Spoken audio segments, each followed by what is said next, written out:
Welcome back, guys.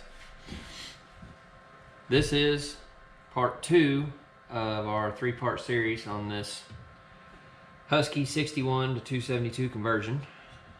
We took all of our parts that we disassembled in the last video, all this stuff here, and took them over to the parts washer and got all the grease, grime, sawdust, nastiness, got it all cleaned off. Now we're ready to start on some reassembly and prepping, mating the cylinder, prepping it for machine work. We're going to do something a little bit special on this one.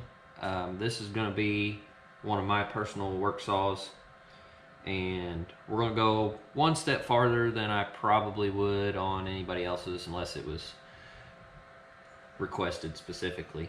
So we've got our case halves here, and I took the Dremel with a wire wheel and cleaned the case gasket mating surfaces on both case halves.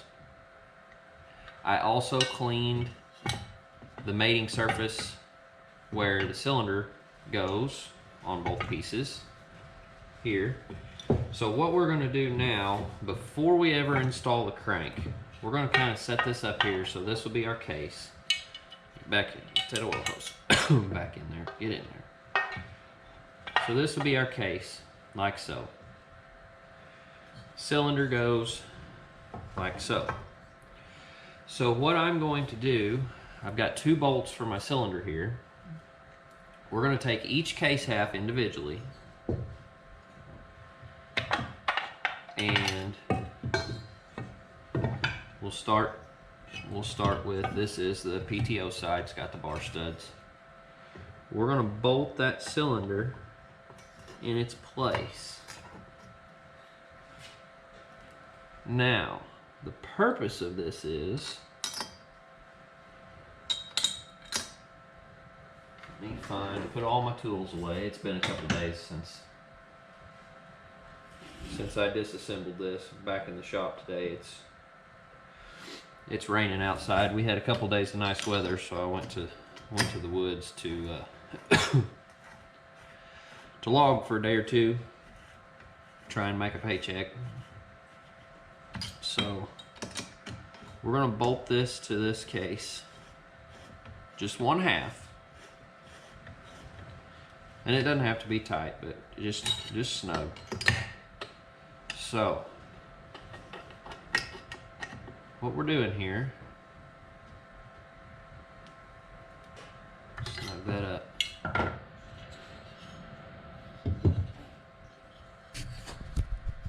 Angle you guys down here where you can see again. I'm going to try and show you guys what I'm thinking. So,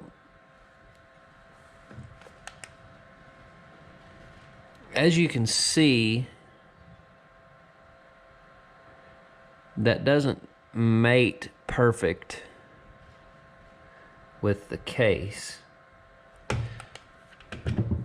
As far as this part of the cylinder right here sticks down inside and kind of creates this weird little pocket that air has to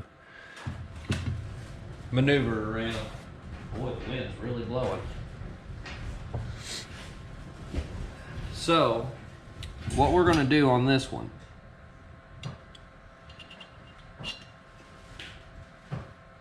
in a 2-stroke, we really want this air to come up this lower transfer, and if anything, we want it to come out of the upper transfer, and swirl over the top of the intake. So what I want to do is case match this. Basically all of this portion of the cylinder below this lower transfer, I want to remove and grind down to where it flows smooth from the case into the lower transfer. Now, it's a lot of extra work, and it takes extra time. But this isn't something I'm doing to try and make money. This is an experiment and work saw for myself. I've got the time to do it. So, I'll get my handy dandy Sharpie out here just in a minute, and I will show you. We'll walk through some of this together. Some of it I'm just going to demonstrate and show you after I've done it what I did. So, hold on a second, guys, and I'll be back. All right, we're back. See if I can get over here and show you what we've got going on. Okay. So the intake would be on the left. The intake, you can see the intake port there. And what I've got marked, if my camera will focus, maybe. There's no good way to do this. I've actually taken and angled or marked to angle that lower transfer port to kind of start that swirl to get the intake charge as it comes up out of the case. It wants to head up that lower transfer, and when it hits the upper transfer, it's trying to swirl this way inside the cylinder. So what we might do, I'm up in the air on whether I am going to put finger ports in this cylinder, or whether I'm going to leave it closed how it is. What I might do is, if I can reach up in there and extend that upper transfer just a hair towards the intake, I think is going to be excuse me, I think that's going to be the way to go. The saw I run every day has finger ports in it, but I haven't done the machine work on it that I'm going to do on this one. So that being said, a lot of it just depends on where you want to make your power. Finger ports kind of help them make power at higher RPM. So sometimes they're not necessarily needed in a work saw, but we're going to get in here, and where I have marked to take that out, we are going to cut this entire skirt out between those two sections. Now, I'm not sure whether I'm going to cut it out with a cutoff wheel or just hog it out with the Dremel, but I won't bore you guys with that. I think before I assemble this crankcase, I think I'm going to work these lower transfers at least partially on the lower part of the lower transfers, and then I can mock my cylinder back up with both case halves and see in there how this lower port flows into the case. We want that to flow as smooth as possible. The better your air flows, the more power you make. So I'm going to get started on this, and I'll hog this out, cut it how I want it, and then I'll catch back up with you guys, show you what I did, and we will mock it up to the case together and see if it appears that it will flow better. So stay tuned. All right, guys.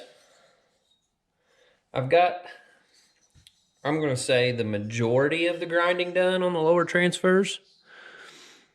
And it looks pretty rough right now. Boy, it's just hard to see it. But you can definitely tell where I cut these these skirts out on both sides. I just hogged that out with the Dremel. You can cut it with a with like a cutoff wheel. I'll still do finish grinding on this, and all the edges have to be deburred and chamfered before final assembly. But I will do that when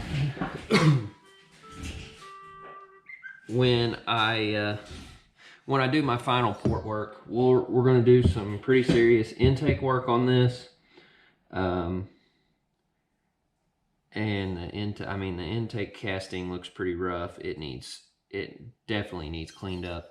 And then exhaust will depend on timing numbers. So what we're going to do now, I want to bolt this back up at least to one case half. We don't necessarily need to do, I lost my bolts. Well, what in the world? There they are. It doesn't necessarily have to be to both case halves. If you kind of match both sides, you'll get the same effect. And you want to make sure you bolt it on the right way. Don't put your intake to your exhaust and your exhaust to your intake.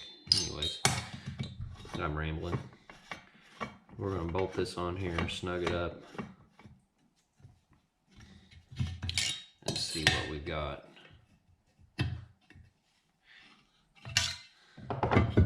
So now you can see where, I'll show you on this case half. They have this little lip right here that skirt fits down in snug. So by removing the skirt, we've actually gained ourselves quite a bit of area here that air can flow into this lower transfer. So as the crank spins, which the crank spins this way,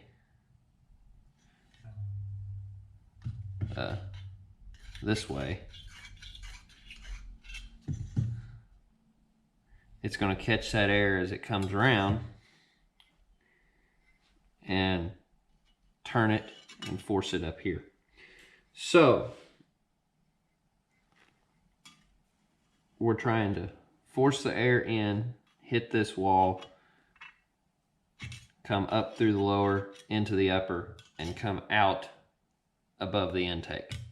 We want to get that swirl effect. The better you can get the swirl effect, the more power you'll make, because you'll hold better fuel atomization, and you'll have a better burn rate, more power. So I really like the way that turned out. This is the first one I've actually done this way and case matched. So I'm excited to see how it's going to run compared to my other saws that are just ported. Actually, I've not had one that has had machine work done to it. We're going to get a little bit crazy with this one, but it will still be considered a wood saw. I'm not building anything that needs race gas or methanol or any kind of weird stuff like that. We're just trying to bump compression and improve flow the max amount we can. So now that we've done that,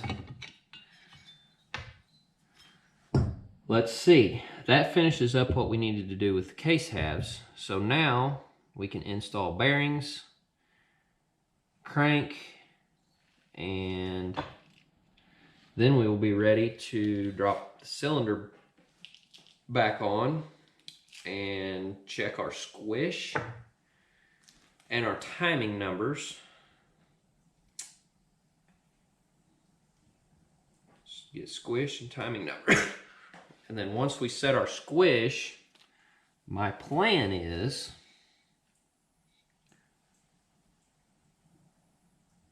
we're using this, sorry, there's something making a weird noise behind me.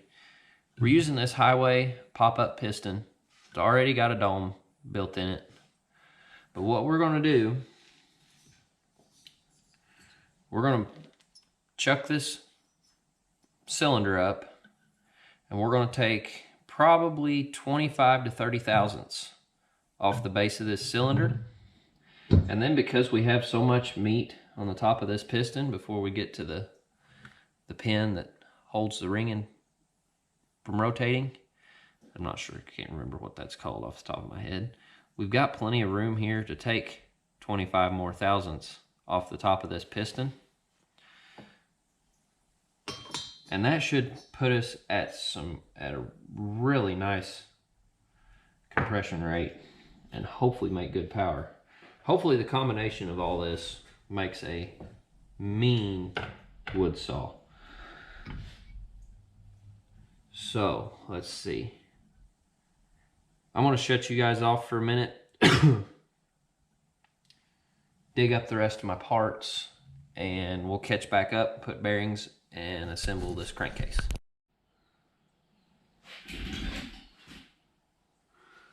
Okay, got you guys back on now. Got SKF bearings, seals. I don't know if these, I need to save the numbers off these. I might be able to buy these locally instead of ordering them. Anyways, rambling again.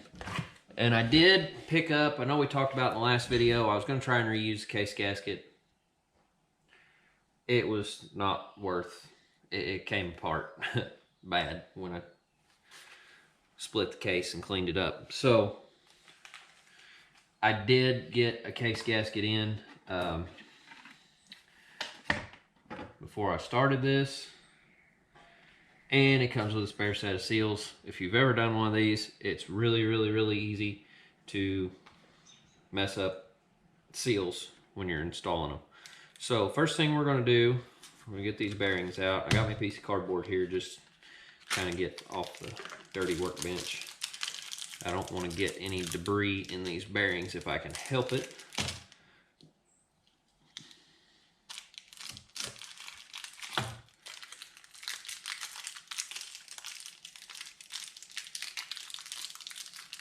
So there's one. I'm going to say one of those boxes. We'll do this PTO side first. Boy, those are nice. I've got me a little bit of two-stroke mix in my little oil can. I just want to put, ooh.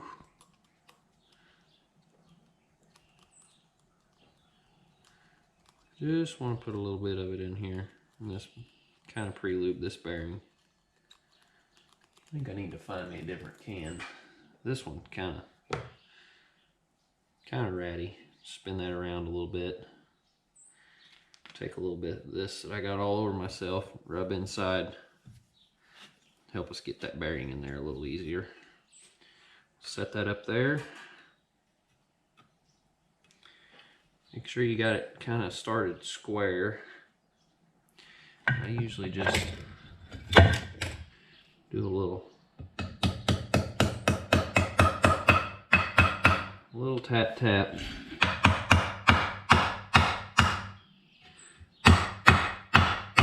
Till I get started.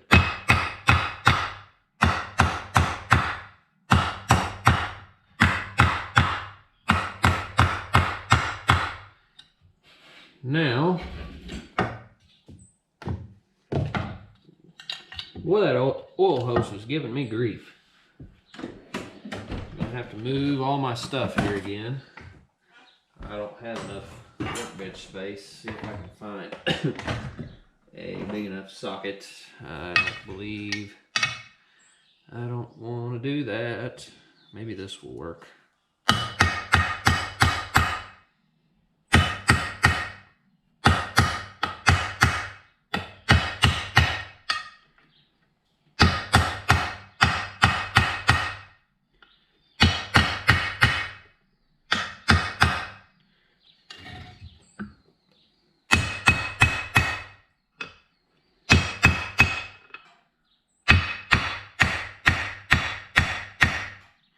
And we want to go flip it over and check the back side.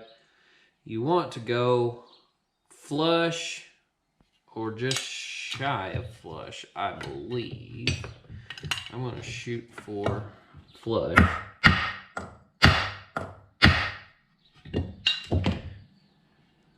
Here again, this is probably not the proper way to do this. It would be a lot better pressed in.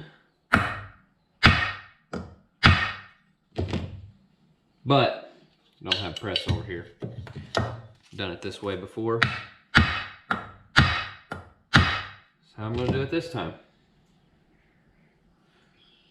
All I'm doing when I flip it over is feeling to see if it's flush. That one looks good. Now we'll move on to the flywheel side. Same thing. This one is a little more of a booger because of the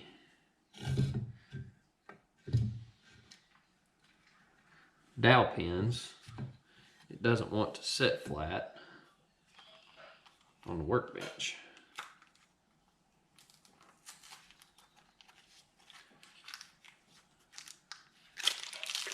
Get our second bearing out here.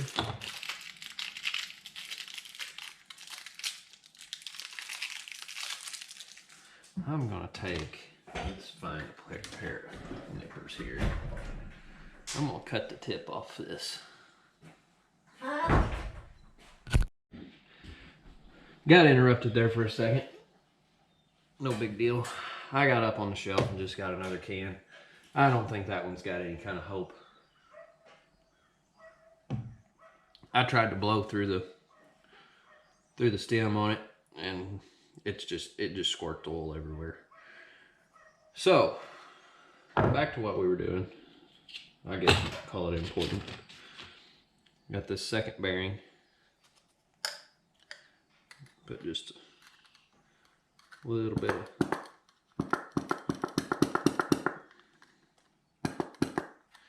oh, come on now. Don't do me like that.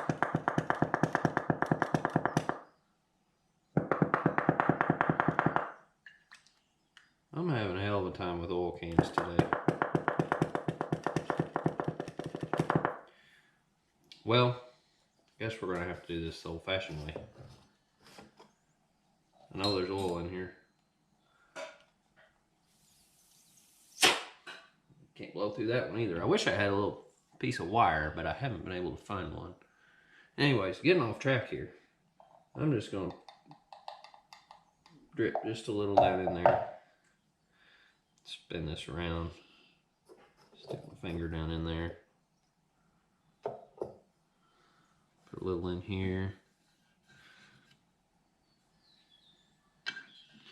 Now, let's see if this one goes as good as the first one.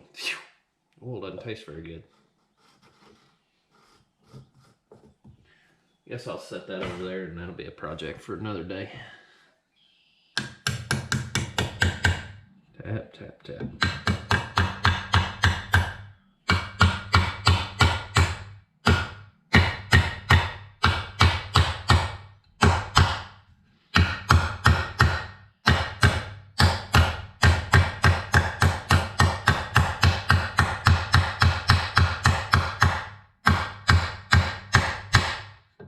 Now this one, if you remember from the disassembly, you got this piece here that holds the seal in.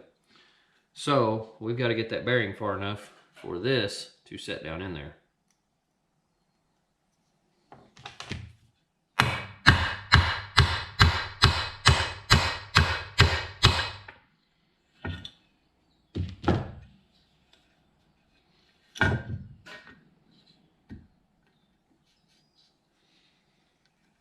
Looks like maybe just a hair farther.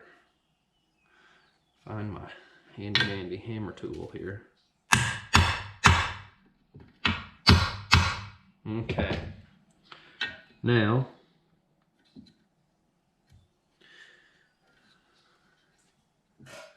I am going to go ahead, if I can find the bolts that came out of that.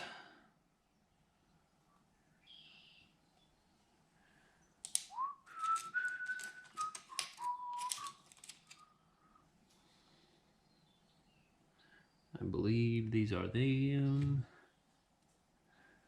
Should be 3 of them, and there is.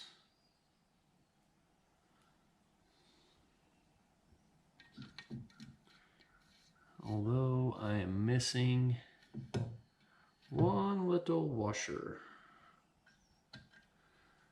We'll have to see if I can dig up a washer.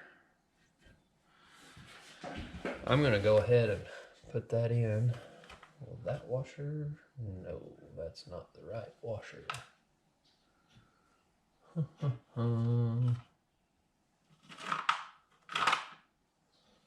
Well, maybe we won't have a washer.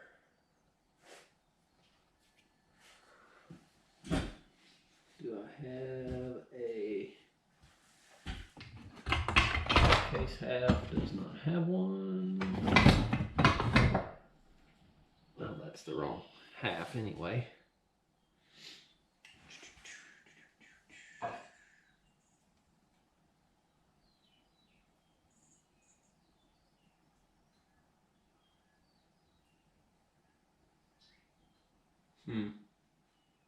Not sure here, folks. We'll try it without. Maybe it won't bottom out. Oh, looky there, I grabbed the right one the first time. That doesn't happen very often. I think I carried that washer home in my pocket by mistake. I'm sure if I went to splitting cases, or pulling flywheels, I could find one, but I'm not going to do that. I'm not going to put you guys through that. Frankly, I'd kind of like to get this saw together today so I could take it to work with me tomorrow. Come on. I doubt that will happen though. Okay, that's snug. Now, crank install. There's no good way to do this. I am going to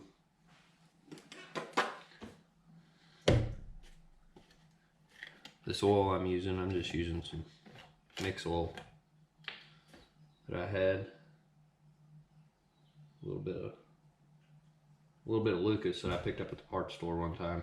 I haven't been running it in my saws. There's nothing wrong with it. I've been running strictly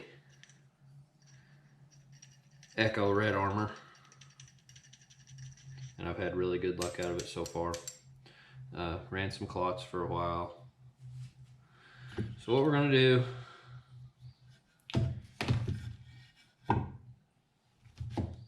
I'm all over the place today, guys. I'm sorry.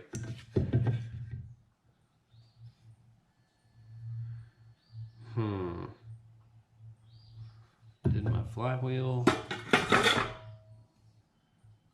have a key? Maybe I can. Gotta find a key somewhere. What did I do? Did I put it in this deal?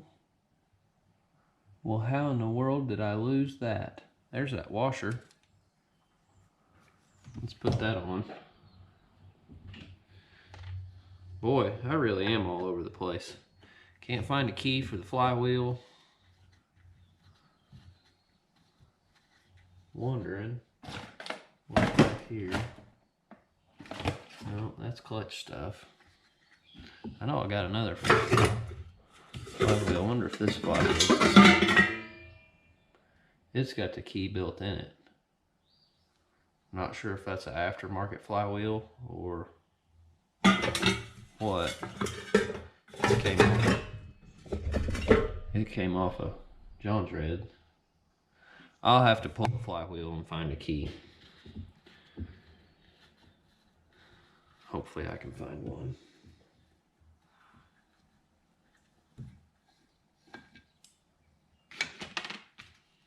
Because I'm not sure what happened to this one. Surely it's in this. I may have to look back at my footage. I don't think it is in there though. I don't see it. Boy, talk about scatterbrained. Probably in the floor somewhere. There's no telling. No telling. All right.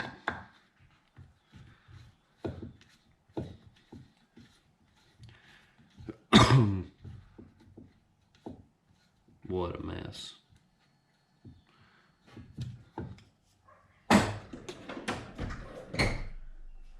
No key. Oilers don't work. What a disaster.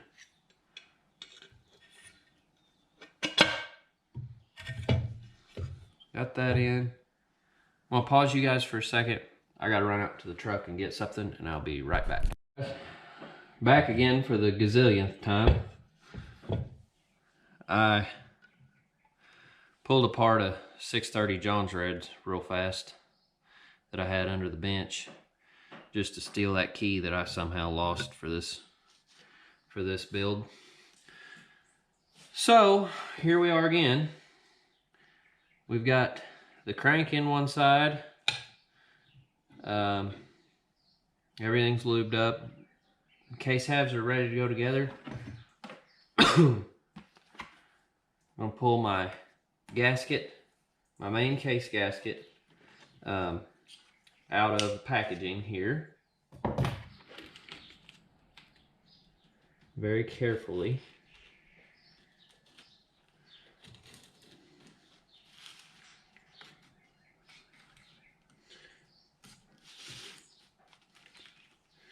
See if we can kind of work this out.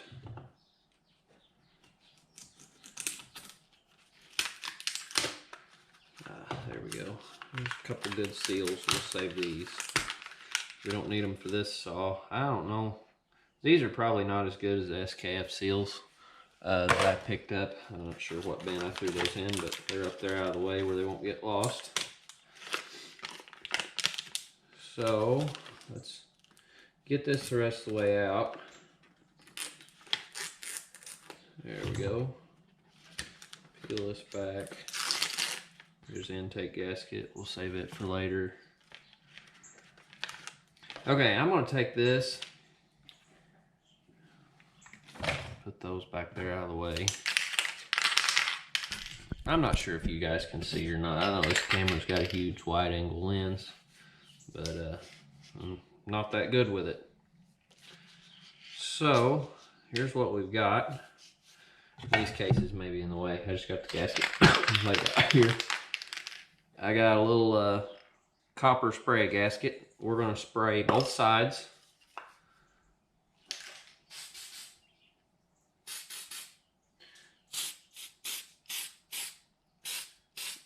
Both sides of this gasket.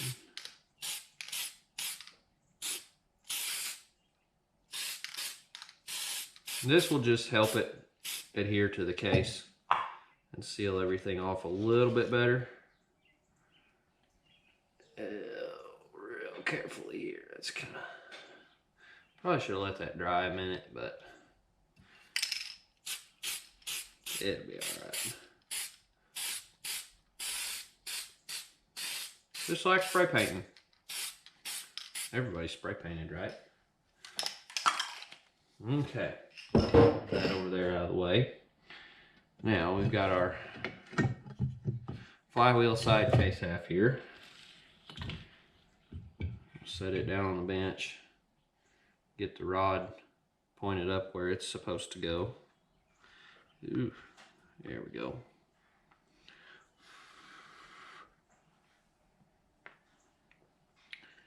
We're going to take this, we've got two dowel rods to line up with holes. One right there, and the other over here in the front in the oil tank.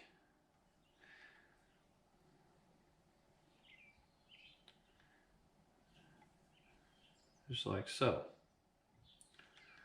So we got our gasket in place now. While I've got this apart, I am going to replace the little filter on the end of the oil line. So we want to make sure we get good oil flow. One of the kits I bought came with a new one. We'll just slip it in there. Now, unless I'm forgetting something, which is highly possible, we'll take this other case half, start it down, let that oil line hang into the oil tank. Now, here comes the tricky part.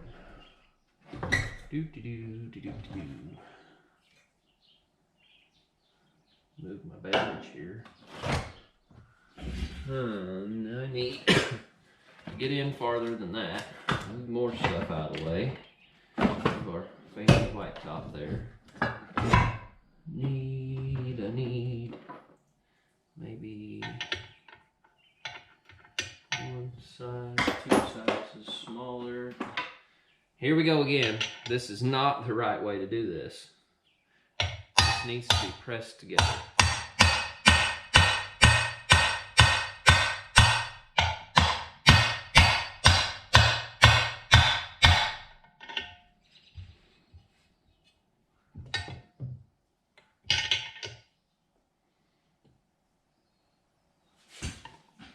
You got to make sure you keep your rod coming up through the hole.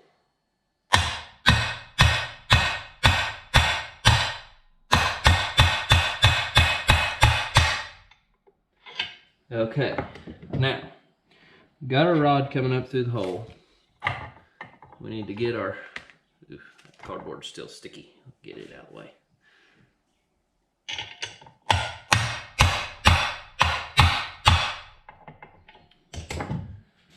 Our dowels are started. Let's find our case bolts here. 1, 2, 3, 4. Why do I only see 3 case bolts?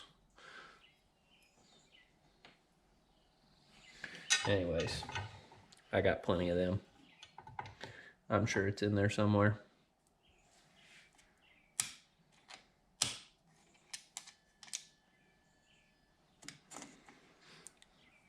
I think there's a gremlin or something around here that's eating chainsaw parts. Both of these, I believe, are for felling dogs. I know you're in there. Just where are you now? Then we've got to not forget the short one that goes up here. Our handy dandy T25 T-handle. And we're just going to pull this, kind of pull this case together.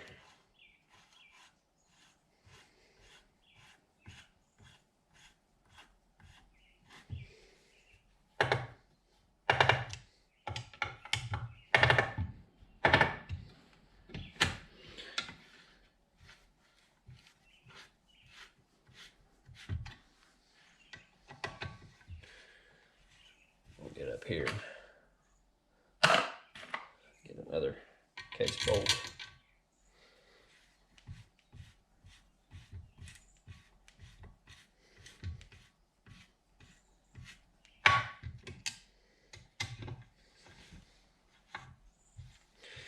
This may be a really long video, guys, and I am sorry. I will try and edit some of this crap out. That's not important, like me standing here twerking on this case.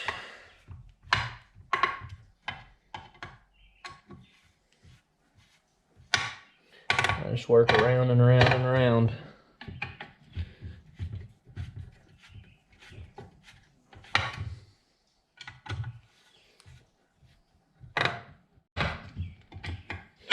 Until it pulls in where it needs to be.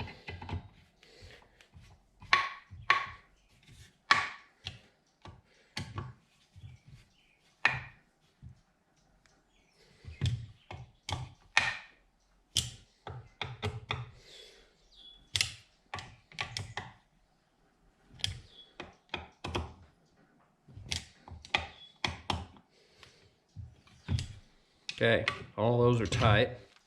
Let's get this one tight back here. It should. Now, here's the problem that you have. We need to make sure that this is loose. So, I wish I had a little block of wood or something similar.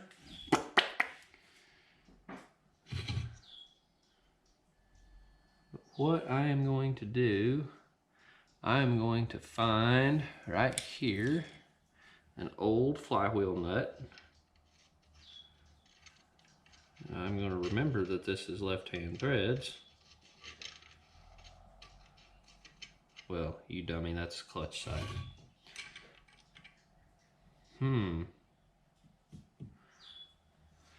Oh, that's right. This is a different flywheel. You genius. I need this nut. No. I may not have a dang nut for this that fits this flywheel, this crank. What in the world?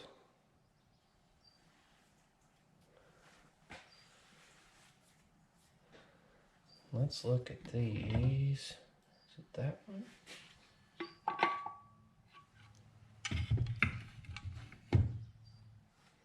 This crank might not even work.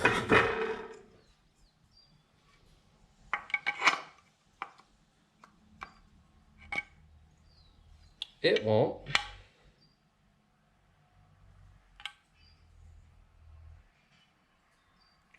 Well, that sucks. I'm not sure what that crank fits, but that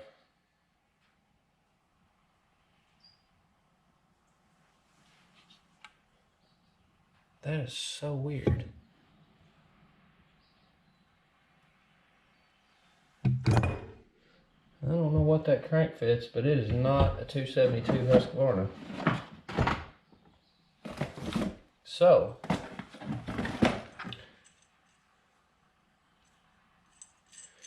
we're going to go backwards again here, and I'm going to have to come up with a crank. Stay tuned. All right, guys, finally, I dug around under the bench, and I found, I believe, if I remember right, it was a 625 John's Reds. It was just a crankcase, and checked the crank in it, and the crank looked good. The main bearings were bad, but that didn't matter for what we needed it for. We just needed the rod bearing to be good. I went ahead and installed it like I did the last one that we did wrong. That was wrong. And what I think I figured out on that crank, because I've got another one here just like it, that came out of a 630 John's Red. I believe I believe that is for a later model 272. Well, 272 or multiple other saws. And that does not have, this saw has a 2-piece coil. And I believe that crank is for a single piece coil. It uses a smaller flywheel nut. It still has the same fine threads on the PTO side that lets us run the 272 heavy duty clutch instead of the 61 clutch. And if you guys are curious of the difference, This is a 61 clutch. This is a 272 clutch. It just has a lot more friction area on the 272, so it's less likely to slip. And it's 3 small springs instead of a single like the 61. So what we're going to do now, since we've got our crankcase assembled, I need to trim these little ears off the gasket. I do need to check my bolts one more time after I got this thing assembled and the way I wanted it. Got the crank freed up. Sometimes I always put the nut on the flywheel side, and I find either an old clutch or a nut. Well, it's hard to find a nut, but an old clutch to go on the PTO side. Sometimes after you've assembled them, they're kind of bound up. They don't spin free. That's what I was doing, sitting here playing with it. It feels really good. But you have to kind of tap that crank left to right, and you want to look down in the top and make sure that it's centered inside the case. Otherwise, it can cause you some issues down the road. But this one looks really good. I mean, it's freed up really nice. I think we're ready now. I think what we'll do is throw...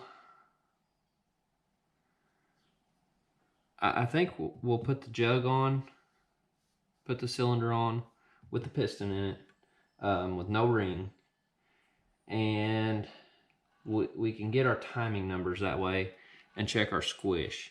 Now, I'm not going to bore you with how I check timing numbers. There's tons and tons of YouTube videos on how to do that.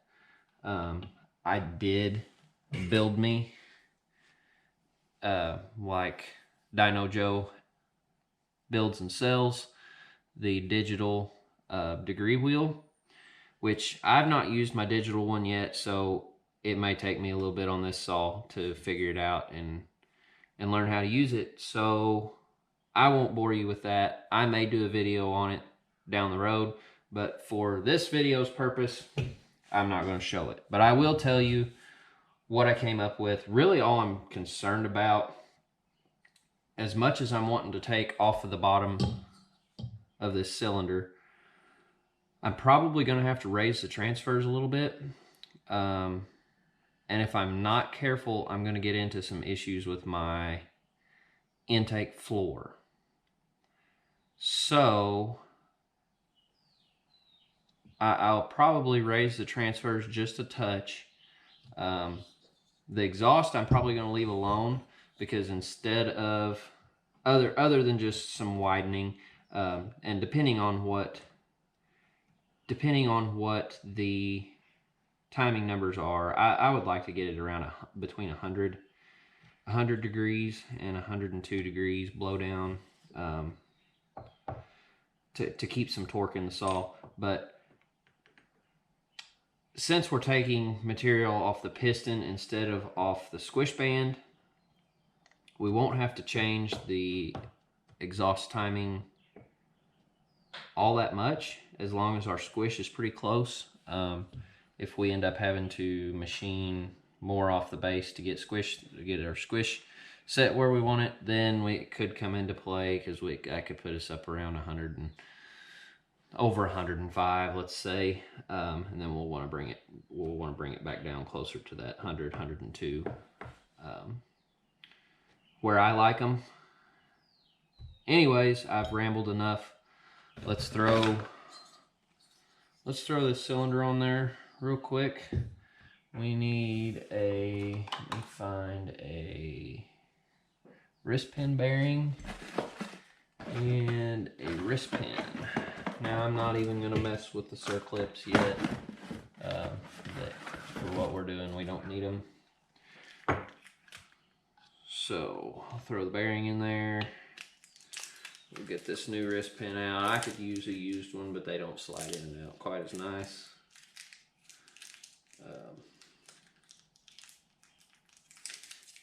because we will probably install and uninstall this piston several times before we're done. Arrow always goes towards the exhaust. I have seen people run pistons backwards for certain reasons. I never have, never found the need to.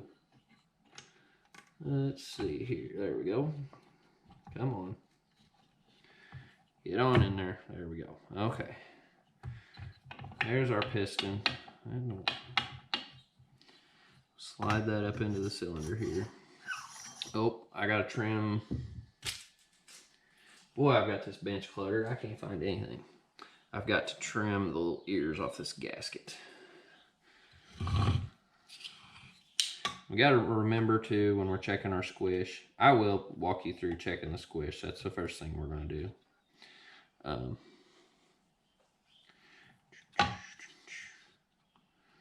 Trim these off. Just make sure that's nice and flush. Like so.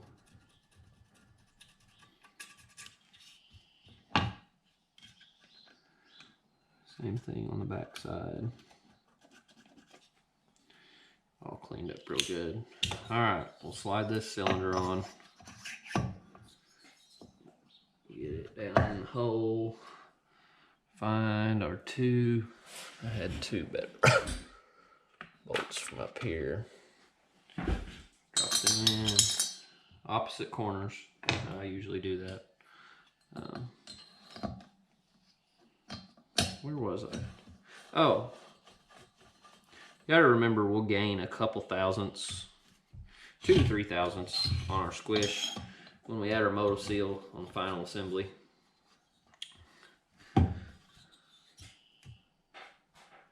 Make sure we get that cylinder squared up good. Since we cut some off the skirt, it might want to wander around a little bit. Just want to make sure it's nice and square. Okay. Okay. Now what we're going to do, I'm going to use this old clutch that I was showing you. I'm going to spin that on.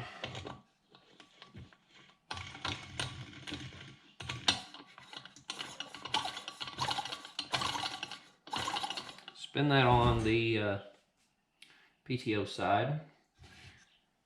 I've got a little bit of electrical solder here.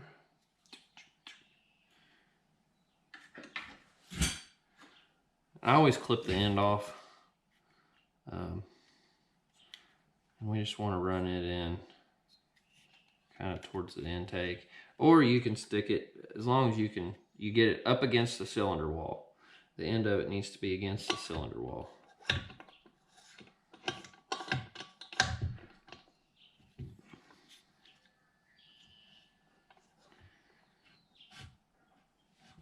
This one's going to have a pretty tight squish. Okay, and you want to make sure and whirl this over a couple times.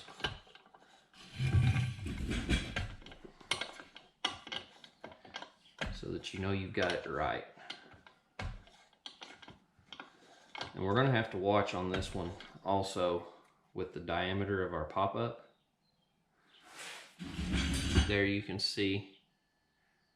Hopefully the camera's focusing. It flattened it out. Now, we just take our handy dandy dial calipers here. Make sure they're zeroed out and in inches. I don't want to measure in millimeters. And we'll measure this. So right now, we're perfect on 20 thousandths squish, which is exactly where I want to be. I like my squish between 20 and about 23. 25 is even okay. 25, it's hard to just take 2 thousandths, especially with my lathe setup. It's hard to just take 2 thousandths off the base of a cylinder to get the squish right. So that tells us by the time we add our motor seal, we'll gain those 2 thousandths. That's going to put us at 22. That's a good safe area for a work saw. Now all we need to do is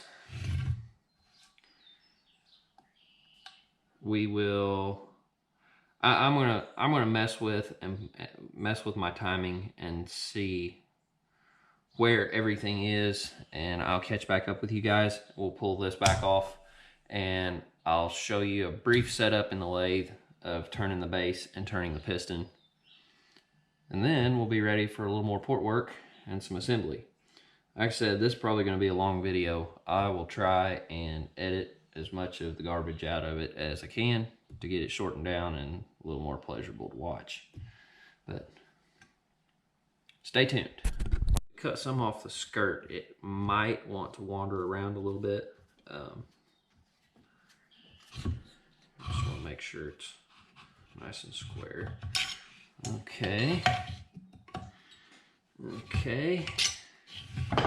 Now what we're going to do, I'm going to use this old clutch that I was showing you. I'm going to spin that on.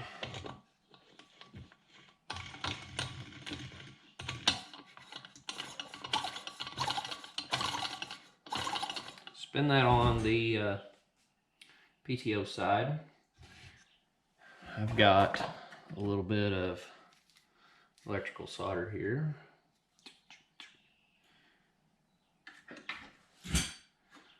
I always clip the end off. And we just want to run it in kind of towards the intake. Or you can stick it, as long as you get it up against the cylinder wall. The end of it needs to be against the cylinder wall.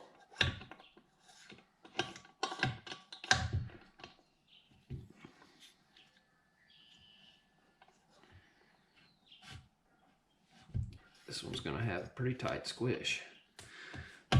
Okay, and you want to make sure and whirl this over a couple times.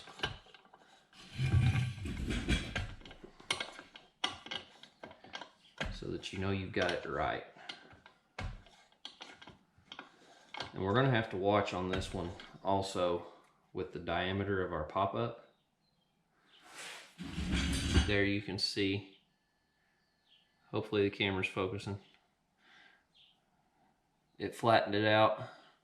Now, we just take our handy dandy dial calipers here.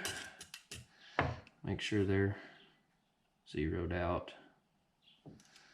and in inches. I don't want to measure in millimeters. And we'll measure this. So right now, we're perfect on 20 thousandths squish, which is exactly where I want to be. I like my squish between 20 and about 23. 25 is even okay.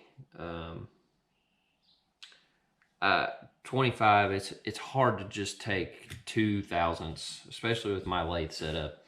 It's hard to just take 2 thousandths off the base of a cylinder to get the squish right. So that tells us by the time we add our moto seal, we'll gain those 2 thousandths. That's going to put us at 22. That's a good safe area for a work saw.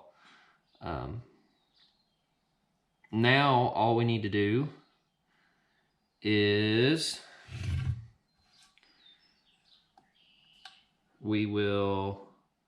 I'm gonna mess with my timing and see where everything is, and I'll catch back up with you guys. We'll pull this back off and I'll show you a brief setup in the lathe of turning the base and turning the piston. And then we'll be ready for a little more port work and some assembly. Like I said, this is probably going to be a long video. I will try and edit as much of the garbage out of it as I can to get it shortened down and a little more pleasurable to watch. But stay tuned.